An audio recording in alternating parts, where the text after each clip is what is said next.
Some parents opposed to the large transport group's appeal for a 2 pesos hike in jeepney's minimum fare, especially now that school is approaching. For now, the Land Transportation Franchising and Regulatory Board, or LTFRB, will further study the said appeal. Jayson Rubrico has the details. Dave, who is in grade 11 this upcoming school year, will have less allowance, as said by his mother, Mrs. Catherine. That's after she heard about the transport group's appeal of a 2 peso fare hike in jeepney rides amid the continuous increase in the price of petroleum products. For Mrs. Catherine, jeepney drivers should not increase the minimum hike, especially now that the price of basic goods and food products is also increasing. Siyempre, kasi dati may pamasahin silang mura, tapos may paon sila. Ngayon, mababawas na parang ano lang mabibili, biscuit.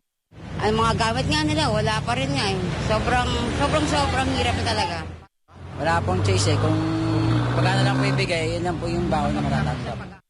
For the single-parent Mrs. Baby, the transport group's appeal to increase the jeep fare by 2 pesos will be a burden, as she has 2 elementary students and 2 more who are currently in college. So she called on the government to find a solution to stop the surging prices of petroleum products and for wages to also increase. Hindi po siya siguro dapat sa ngayon kasi ang hirap ng sitwasyon ng buhay. So kung mangyayari man yun, siguro po dapat mataas na rin yung sahod ng mga nagtatrabaho kahit sa gobyerno o sa kumpanya. According to the Liga ng Transportasyon at Operators ng Pilipinas, one of the 3 major transport groups that sought for a fare increase, that while they respect the opinions of commuters, they are still asking for their understanding as to why they are pushing for a hike.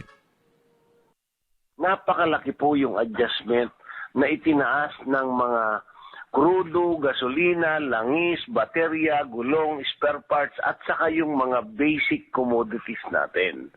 Kaya masama man ang loob namin na gawin po ito, kaya lang ho, alin kayang mas magandang gawin namin? Tumigil na lang ba kami sa pamamasada o i-continuous namin na mag-akyat kami ng konting presyo?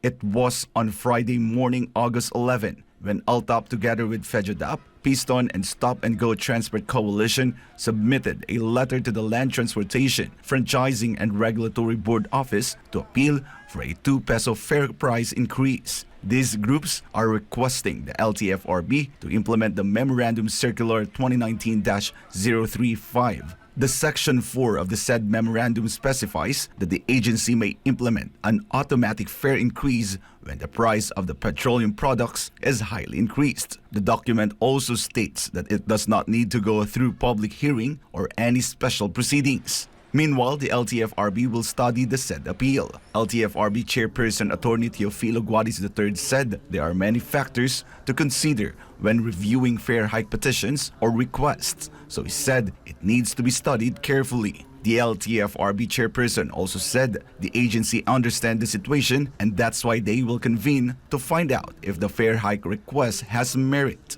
Should the LTFRB approve the automatic fare increase request, the minimum fare will increase from 12 pesos to 14 pesos. And this week, oil companies announced another price increase in the prices of petroleum products for August 15. For God and my beloved Philippines, I am Jayson Rubrico, SM9 News.